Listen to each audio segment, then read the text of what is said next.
Hello my dear friends, welcome back to our YouTube channel Raj science classes. मैं Prince Raj स्वागत करता हूं आपका हमारे इस यूट्यूब चैनल पे। और आज के इस वीडियो में और इस अध्याय में हम लोग पढ़ने वाले हैं एक वृक्ष की हत्या, जो कि रचना है कुंवर नारायण की। और इनके बारे में हम लोग जानकारी प्राप्त करेंगे, कुछ लेखक के बारे में, कुछ लेखक के जीवन से कुछ इंपॉर्टेंट पॉइंट्स को निकाल करके आप लोगों के बीच यहाँ पर लाया गया है। और कुछ कुछ चैप्टर का बहुत इंपॉर्टेंट ऑब्जेक्टिव जो है वो आपके सामने रखा जा रहा है। ठीक है, आपका समय हम ज्यादा नहीं लेंगे, इसलिए हम लोग चलते हैं डायरेक्ट टॉपिक पे।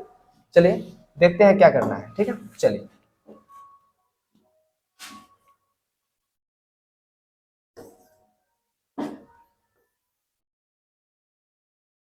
चलिए देखते हैं। चैप्टर का नाम है एक वृक्ष की हत्या। क्या नाम है बच्चा? एक वृक्ष की क्या है? हत्या। चलिए, एक वृक्ष की हत्या इस चैप्टर का नाम है।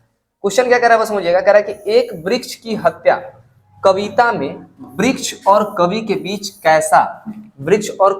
कैसा संबंध है। तो याद रखिएगा, एक वृक्ष की हत्या में वृक्ष और कवि के बीच, अगर आप जब ये इसको पढ़ोगे जब आप जाकर के इस चैप्टर को, तो आपको मालूम पड़ेगा कि जो कवि होते हैं वो वृक्ष के साथ कैसे उनकी संबंध है, मित्रता का संबंध है, कैसा है, दोस्ती का संबंध है। ठीक है, चलिए आगे बढ़ते हैं। सेकंड नंबर क्वेश्चन है कि पाठ्य पुस्तक की कौन सी कविता पर्यावरण, मनुष्य और सभ्यता के विनाश की अंतर्व्यथा को अभिव्यक्त करती है। यानी कि पाठ्य पुस्तक की कौन सी ऐसी कविता है, नीचे जो दिया गया कविता में से कौन सी कविता है जो पर्यावरण को भी, मनुष्य को भी और उसके विनाश के, ठीक है, मनुष्य और सभ्यता के विनाश के, मनुष्य और सभ्यता के विनाश के अंतर्व्यथा को अभिव्यक्त करती है। तो याद रखिएगा, एक वृक्ष की हत्या, वृक्ष की हत्या की जा रही थी, उस वक्त की बात कर रहे हैं। ठीक है, चलिए आगे की ओर बढ़ते हैं हम लोग।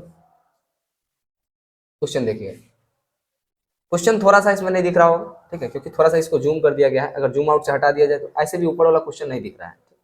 आगे की ओर बढ़ते हैं। कह रहा है एक वृक्ष की हत्या, एक वृक्ष की हत्या, आप लोग को दिख रहा होगा, यहाँ पर थोड़ा सा जूम है, जूम आउट है, उसकी वजह से थोड़ा सा ये प्रॉब्लम कर रहा है। ठीक है, कह रहा है कि एक वृक्ष की हत्या कुंवर नारायण के किस संकलन से ली गई है। एक वृक्ष की हत्या जो है वो कुंवर नारायण के किस संकलन से ली गई है। तो याद रखिएगा, एक वृक्ष की जो हत्या है वो कुंवर नारायण के किस संकलन से ली गई है। तो याद रखिएगा, वो है आपका इन दिनों। क्या है? इन दिनों के संकलन से। ठीक है, चलिए थोड़ा सा इसको छोटा कर दिया जाए ना। चलिए अगला क्वेश्चन है कि एक वृक्ष की हत्या शीर्षक, इसमें कुछ है, मैं दूर से ही कौन कुछ करता है, बुलाता है। ठीक है, तो याद रखिएगा डी ऑप्शन, नहीं बोले कि कुछ दिख नहीं रहा है, यहाँ पे जूम आउट के कारण ज्यादा जूम कर दिया गया आप लोगों को देखने के लिए, यहाँ पर नहीं दिख रहा है। एक वृक्ष रूपी चौकीदार। ठीक है, चलिए आगे बढ़ते हैं। कह रहा है कि एक वृक्ष की हत्या कविता में कवि मनुष्य को डैश डैश हो जाने का वचन चाहता है। तो याद रखिएगा, वो चाहता है जंगल हो जाने से, जंगल हो जाने से उसको बचाना चाहता है। ठीक है, क्या चाहता है? एक मनुष्य क्या हो जाने से बचाना चाहता है? तो याद रखिएगा, एक मनुष्य जो है वो जंगल हो जाने से बचाना चाहता है इस वृक्ष के चैप्टर में। ठीक है, कह रहा है कि एक वृक्ष की हत्या कविता में कवि किसे बचाने की बात करता है। तो अभी हम लोगों ने बताया ना कि वो क्या बताते हैं, वो बताते हैं कि हम अपना घर को भी बचा लेंगे। किसके घर को? वृक्ष के घरों को, शहर को भी और देश को भी बचाने की बात करता है। उपयुक्त में से सभी को बचाने की बात वो करता है। ठीक है, चलिए आगे बढ़ते हैं। 8 नंबर क्वेश्चन है कि एक वृक्ष की हत्या शीर्षक कविता में किसके बीच संवाद है। तो याद रखिएगा, एक वृक्ष की हत्या शीर्षक जो कविता है, इस कविता में किसके बीच संवाद है बच्चा? तो एक वृक्ष और कवि जो है, ये दोनों आपस में क्या कर रहे हैं? बात कर रहे हैं। यही दोनों के बीच क्या है? संवाद। 9 नंबर क्वेश्चन है कि एक वृक्ष की हत्या में वृक्ष को कवि ने किस रूप में प्रदर्शित या प्रस्तुत किया है। तो याद रखिएगा, मानव के रूप में। किसके रूप में? मानव के रूप में वृक्ष को प्रदर्शित किया कि मानव जैसे बोल सकता है, उसी प्रकार वृक्ष भी क्या हो सकता है? बोलता हुआ इसमें चैप्टर में आपको दिख रहा होगा। ठीक है, चलिए 10 नंबर क्वेश्चन कहते हैं कि वृक्ष की सूखी डाली वृक्ष की सूखी डाली किसकी तरह थी। वृक्ष की जो सूखी डाली है वो किसकी तरह थी? देखिए, वृक्ष की जब डाली सूख जाती है तो बच्चे अक्सर उसको लेकर के बंदूक बना के खेलते रहते हैं। ठीक है, तो इसे याद रखिएगा कि राइफल की तरह थी। कैसी थी भाई? राइफल की तरह थी। ठीक है, अगला क्वेश्चन पढ़ते हैं। 11 नंबर क्वेश्चन कि कुंवर नारायण आधुनिक युग के किस काव्य धारा के कवि रहे हैं। तो कुंवर नारायण जो है वो इस आधुनिक युग के किस काव्य धारा के कवि थे? तो नई कविताओं के। किसके? नई कविता के धारा के कवि थे। ठीक है, 12 नंबर क्वेश्चन देखिए आ गया ना यहाँ पे, जन्म से क्वेश्चन कह रहा है कुंवर नारायण का जन्म कब हुआ था। कुंवर नारायण साहब जो थे उनका जन्म कब हुआ था, जो इस चैप्टर के लेखक है, एक वृक्ष की हत्या के कवि हैं, तो उनका जन्म हुआ था 19 सितंबर 1927। याद करना बहुत आसान है, 19-19-27 याद रहेगा, 19 सितंबर 1927। क्योंकि सर अगस्त भी तो है, सितंबर भी अगस्त है, याद रखिएगा 19 सितंबर 1927। ठीक है, चलिए आगे फिर बढ़ते हैं। 13 नंबर क्वेश्चन है कि कुंवर नारायण का जन्म कहाँ हुआ था बच्चा। तो कुंवर नारायण जी का जन्म कहाँ हुआ था। कुंवर नारायण जी का जो जन्म हुआ था वो हुआ था लखनऊ के, उत्तर प्रदेश के लखनऊ में। कहाँ हुआ था भाई, लखनऊ उत्तर प्रदेश में। ठीक है, 14 नंबर क्वेश्चन है कि कुंवर नारायण द्वारा रचित कविता है। तो अभी हम लोग पढ़ रहे हैं ना कि कुंवर नारायण द्वारा रचित कविता, यानी कुंवर नारायण ने किस कविता की रचना की है बच्चा, याद रखिएगा एक वृक्ष की हत्या। 15 नंबर क्वेश्चन है कि कवि कुंवर नारायण ने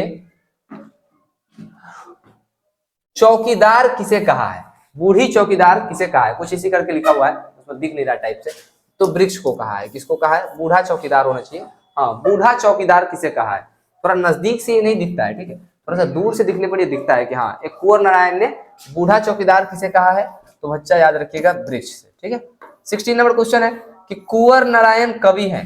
कुंवर नारायण कवि है, कैसे कवि है भाई, तो याद रखिएगा कुंवर नारायण जो कवि है वो ममात्व संवेदना के कवि है। ठीक है, चलिए आगे क्वेश्चन है 17 नंबर की, कवि के आदर्शों में कौन था। कवि के आदर्शों में कौन था, तो याद रखिएगा एक जानी दुश्मन। कौन था, एक जानी दुश्मन। ठीक है, अगला क्वेश्चन, कवि को बूढ़ा चौकीदार वृक्ष हमेशा कहां पर मिलता था। तो कवि को जो है वो बूढ़ा चौकीदार जो वृक्ष था वो हमेशा उसको कहां मिलता था, घर के दरवाजे पर। ये भी आप जान सकते हैं कि वृक्ष चल नहीं सकता, तो कवि के घर के दरवाजे पर ही था, तो वही घर के दरवाजे पर उनको हमेशा मिलता था। ठीक है, 19 नंबर क्वेश्चन कि एक वृक्ष की हत्या कविता में पेड़ की डाल की तुलना किससे की गई है बच्चा।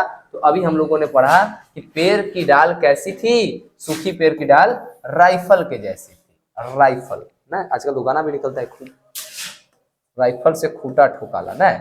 चलिए जिसका ठोकाला भाई जाने, हम लोग को तो यहाँ पर बिहार बोर्ड के एग्जाम में खूंटा ठोकना है, राइफल से नहीं, किससे, कलम से। ठीक है, तो ध्यान दीजिएगा, यहाँ पर राइफल राइफल चल रहा है, देखिए राइफल से खूंटा ठोकाला गाना है एगो। ठीक है, तो याद रखिएगा कि जो गाना है उस गाना पर ध्यान न देते हुए कि राइफल से खूंटा ठोकाला, हम लोगों को राइफल से खूंटा नहीं ठोकना है जी। हम लोग को क्या करना है, हम लोग को करना है बिहार बोर्ड में खूंटा ठोकना है, बिहार बोर्ड के रिजल्ट में खूंटा ठोकना है। और वो राइफल से नहीं ठोकाएगा बच्चा, वो ठोकाएगा आपके इस कलम से। और ये कलम से कब ठोकाएगा, जब आप पढ़ोगे, तो अच्छा तरीका से पढ़ो और बिहार बोर्ड के एग्जाम में खूंटा ठोक करके आओ, रिजल्ट में खूंटा ठोको। किसकी मदद से, पेन की मदद से, राइफल की मदद से नहीं। जब पेन में पावर होता है तो राइफल और बंदूक फिर बाद में तुमको मिल जाएगा। ठीक है, चलिए आगे नंबर पढ़ते हैं। कह रहा है कि धूप में, क्या कह रहा है, कह रहा है कि धूप में, बारिश में, गर्मी में, सर्दी में हमेशा कौन चौकन्ना रहता है। तो याद रखिएगा द्वार पर खड़ा वृक्ष, बूढ़ा वृक्ष। अगला क्वेश्चन है कि बचाना है मनुष्य को जंगल हो जाने से। इस कथन के माध्यम से, इस कथन के माध्यम से कवि मनुष्य के संबंध में क्या सोचता है। तो कवि मनुष्य के संबंध में सोचता है कि मनुष्य निरंतर क्या हो जा रहा है, असभ्य होता जा रहा है। सभ्य, उसकी संस्कृति जो थी वो सभ्य नहीं रही अब। ठीक है, धीरे धीरे करते करते क्या हो जा रहा है, असभ्य होते जा रहा है। तो इस लाइन से उन्होंने यही बताना चाहा कि बचाना है मनुष्य को जंगल हो जाने से। ठीक है, तो 22 नंबर क्वेश्चन है, कह रहा है कि चक्रव्यूह किनकी रचना है। तो याद रखिएगा एक रचना के बारे में हम लोग नहीं पढ़े थे, चक्रव्यूह जो है वो कुंवर नारायण साहब की ही रचना है, जिन्होंने एक वृक्ष की हत्या लिखी है, इनकी रचना है चक्रव्यूह। ठीक है, तो बहुत ही कम सेकेंड के आसपास में, मतलब समझिए लगभग 10 मिनट के आसपास में हम लोग का वीडियो है। इसमें पूरा का पूरा क्या हो चुका है, कंप्लीट ऑब्जेक्टिव एक वृक्ष की हत्या से। मिलते हैं नेक्स्ट वीडियो में, तब तक के लिए जय हिंद, जय भारत।